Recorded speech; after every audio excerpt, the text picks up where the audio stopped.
exciting and new. Come aboard,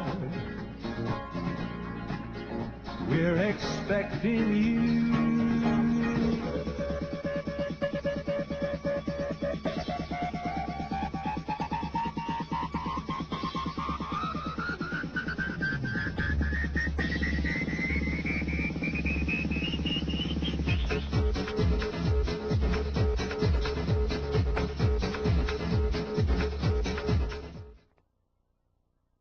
Key points to this section I want to make sure are getting across clearly. Weddings generally are very predictable. In fact, they're extremely organized.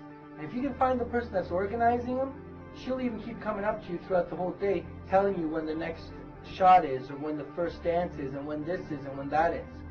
So to all these people that don't believe that you can edit things in camera, if you really start looking for patterns as you do the next wedding and the next wedding, you'll start seeing the patterns, and you'll easily be cutting down on your editing, number one, and on your filming in camera, and also in your directing, which is coming up. Okay, but the key thing is that weddings are predictable. You can edit in camera if you really pay attention to what's going on. Now, if you have creative ideas, and your ideas are great, and you know what you're going out there to film, just like a photographer a professional photographer that knows what he's going out there to take pictures of, he doesn't take pictures of everything that's going on. He doesn't sit there and start taking pictures, documentary stuff.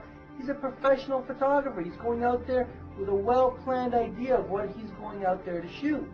And that is what you should be going out there to do. And the big benefit that you have working for you is the people that are starring in your video are the people that are going to be watching it. So they're going to love to see themselves horsing around, doing funny things. You slap on some creative music on top, no matter what kind of idea you come up with, it's going to look great. Because the music's going to make it all for you too. So that's the other point. By the time you get back into your editing room, based on your organizational skills and your well-planned, well-implemented day, you should only have 3 hours of footage that edit down to 2.5 hours. That's if you're at the third level. How do you determine your growth level? Well, ours was clearly defined as in 1, 2, and 3 different levels. Okay? Number 1 level, which is basically editing everything in camera. Well, if you're only charging $400 or $500 to shoot a wedding, I would recommend that you edit everything in camera. Find yourself a camera that has some dissolves, that does self-dissolves inside the camera. Especially the new digital ones are phenomenal. Because if you can edit everything in camera, you bring it back, you audio dub it, you copy it, it's finished. Now, if you're charging more than $400 and you're up in the $1,000, $1,500 range, you add a little mixer. And you do the exact same thing again. You edit everything in camera, but you just add a little bit of mixing and creative ideas that I previously talked about. And then the third level is getting involved with the more elaborate editing systems. But I strongly recommend that you don't do that unless you have serious corporate business. Corporate business brings in about $1,000 a finished minute. If you base that onto weddings, weddings are 2.5 hours in length. It's a ridiculous amount of money that we should be getting paid for the job. So you can't base buying industrial machines for weddings.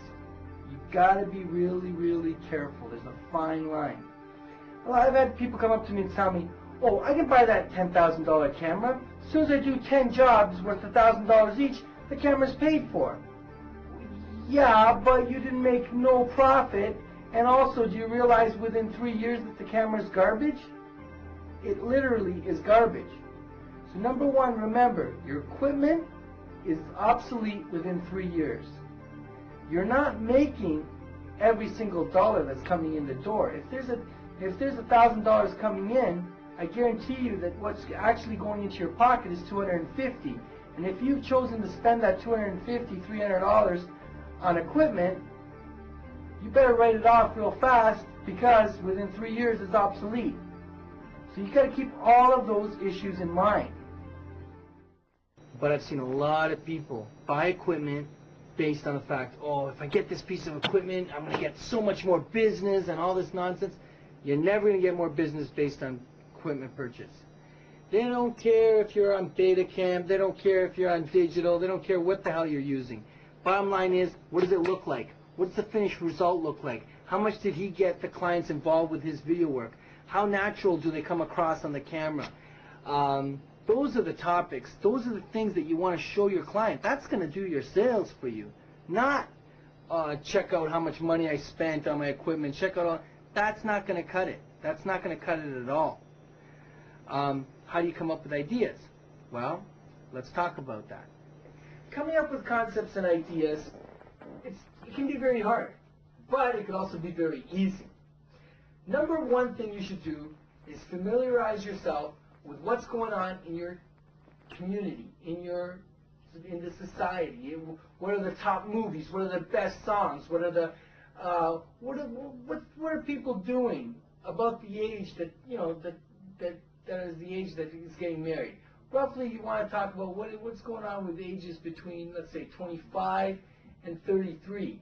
Those are the couples that are really getting married. Those are the couples that are that you want to hit on. So what kind of songs are they listening to? What kind of trends are they doing? So you want to know what's going on.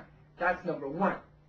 Number two, you want to get yourself into a very comfortable state. So if you find yourself being comfortable driving a car, to start off with, you got to get into the right mood, okay?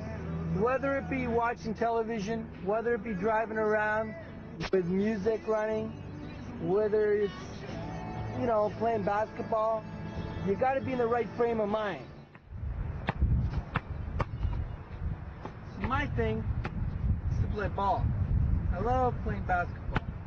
So I get into a comfortable state where I'm just kind of like thinking, going over ideas, going over concepts, how to improve them, how to do a better job at achieving the results that we're looking for. This is one way of doing it. Getting yourself into a comfortable state, then putting on the song that you'd like to do a video to, or just thinking about, let's say, a groom's house coverage or a bride's house coverage.